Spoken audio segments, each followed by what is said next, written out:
All right, everyone, let's do my 10 to 11 week pregnancy update. I feel like some things have changed, some things haven't, so let's just talk about the last 2 weeks of this pregnancy, which, by the way, I'm technically over 25% done with this pregnancy, which is just like insane to me that I'm like over a quarter of the way there. It's also like amazing because I still have not been feeling so well. So let's start by talking about that. I would say overall, I feel like I am starting to feel better. If you watched my last video, you saw that my OB prescribed me some Zofran, and that really seems to help me. I'm still taking the B6 and Unisom. And then in like the mid-afternoon, I start to feel more queasy. I actually wake up feeling generally okay. I mean, I never like don't have this like baseline nausea, but generally I feel decent in the morning. Later afternoon, I start to feel like queasy and back to kind of like that really intense nausea. And so I can take the Zofran, and that seems to get me through to the end of the day until like I can just go to bed and sleep. And so the nausea actually has improved slightly, which is I'm like so thankful for, because it was a rough like 5 weeks for me, and just to have some slight improvement, to see like that things are going to get better is nice. Like there's a little light at the end of the tunnel, because when you're in the thick of it, it just feels like it's never gonna end.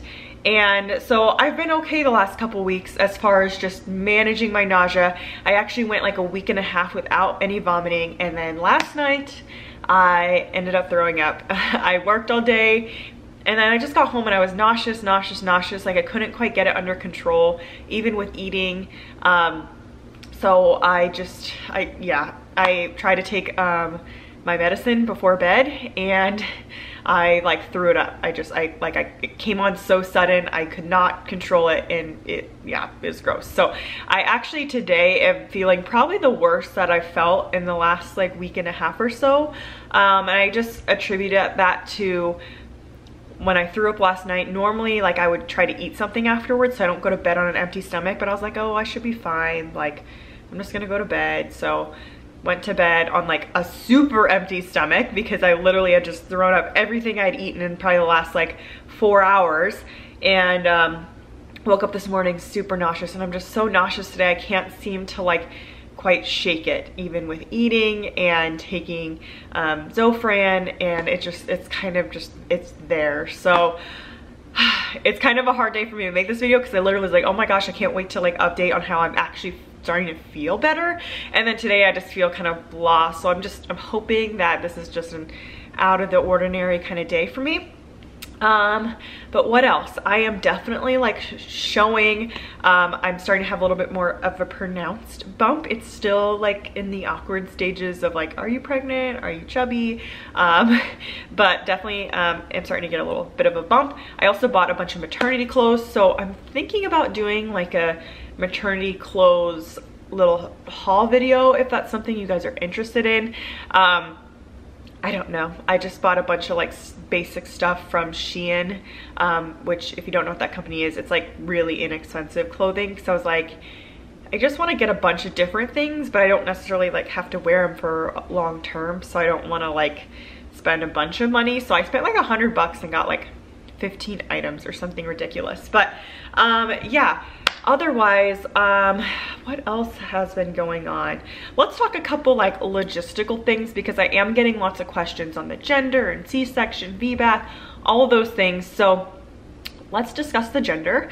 If you've watched some of my videos, previous update videos, you may have heard me mention that we don't want to find out the gender. We, as in me, my husband does want to find out the gender, but I want to keep it a surprise. And you know, when you're the mom, you kind of control that, because your OB is never gonna say like, oh, I'll tell your husband, I'm not gonna tell you, or whatnot, unless that's what you wanted. So if I go in and say, I don't wanna find out the gender, he's not gonna be like secretly sliding my husband the gender. And right now with COVID, like he can't even go into the appointments. And so I don't know, like I could find the gender out right now if I wanted to. I could do the sneak peek test or the blood test, which I did the sneak peek test with Callie.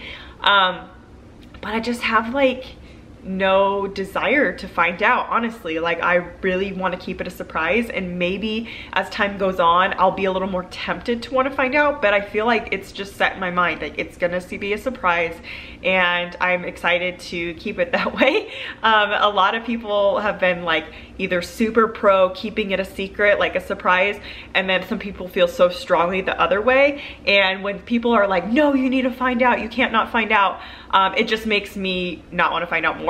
I feel like it like makes me determined to like follow through with it, because it is hard to like know that the option is there to find out and just not find out. But I'm super excited. I mean, I've been looking up a bunch of like gender neutral little swaddle sets that have like the hat and the bow, so that way depending on what the baby is, you know, we can in the hospital like put them in the hat if it's a boy, or put it in the hat or the bow if it's a girl.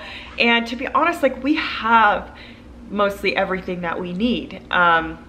We have like the bouncer and the swing and swaddles and blankets, and like really they don't need much as a newborn other than you. So there's a couple things that I want to buy, like I want to get a different bassinet, I want to get some gender neutral clothing for the beginning. But if it's a girl, like I already have a bunch of girl stuff, and if it's a boy, then I'll just buy some boy stuff. And honestly, like when they're so little, it like you can dress them in white all the time, like it doesn't matter. So it's gonna be fun. It'll be like super exciting to find out, which leads me to like C-section versus VBAC, because I've said like if I'm gonna get a C-section, that takes away some of the surprise element of like when am I gonna go into labor and whatnot. So I wanted to have something that's a surprise. As far as C-section versus VBAC, if you don't know what a VBAC is, it's a vaginal birth after cesarean. I ended up with a C-section with Callie, and you can go back and watch like my whole birth story. I talked about her birth, and it's actually a super emotional video because I was like 1 week postpartum and just like insanely hormonal and tired and postpartum-y. But I did want to make it early on so that way I had like all the details. But essentially with Callie's birth, I was in labor for 46 hours. I made it to 9 centimeters. I was on Pitocin. I just never progressed past a 9. Then I started to have fevers, and so ultimately after like being at a 9 for so long and then having fevers, it made sense to end up doing a C-section. And so for this birth, as of this moment, like if I was going into labor today, this is kind of my plan, and it's changing like daily, so I may change my mind in a couple weeks, who knows. But at this time I'm thinking about scheduling a C-section for somewhere between 39 and 40 weeks, and then if I go into labor naturally prior to that, just trying to labor on my own. If I make it to whatever my C-section date is, then I end up having a C-section. And the struggle for me is that like if I'm gonna have a C-section anyways, I might as well schedule it for 39 weeks, because why would you want to be pregnant for longer? But I also feel like I want to give my body the chance to go into labor naturally and see like if I can have a vaginal birth. It's something like that I feel like it's missing. And maybe that sounds weird to some people, but I feel like that experience was robbed from me from Callie's birth, and I want that experience. And so I just don't know. And it's like if I get a C-section, I can't pick up Callie for a couple weeks, and I know that's such a short period of time in the grand scheme of things, but to think about having a newborn and Callie at home and trying to watch them together and not being able to pick up Callie or like, you know, haul a big stroller into the car or whatnot, it's just kind of stressful for me to think about at this time. So sorry, I just don't know. Like I'm still so torn between like C-section, VBAC, and whatnot. But that's kind of my plan as of now, and that could change. Obviously, like every day I'm like, yeah, I'm just gonna schedule a C-section, and then I'm like, but I really do want to have a vaginal birth. So I don't know. But my next OB appointment is in like a week and a half, so I'll probably do another video after that. I also ultrasounded myself at work. I know. We have an ultrasound. It's not meant for like OB stuff. It's meant to do like central lines and all that. If you're in the nursing world, you know what that is. But it's just kind of a crappier version of like the nice ultrasounds that you see at your OB's office. And on my break, I just like went and tried to find the baby, and I did. And it's just funny because they're like upside down and you can start seeing them move, and it's cute. So I will insert that clip here.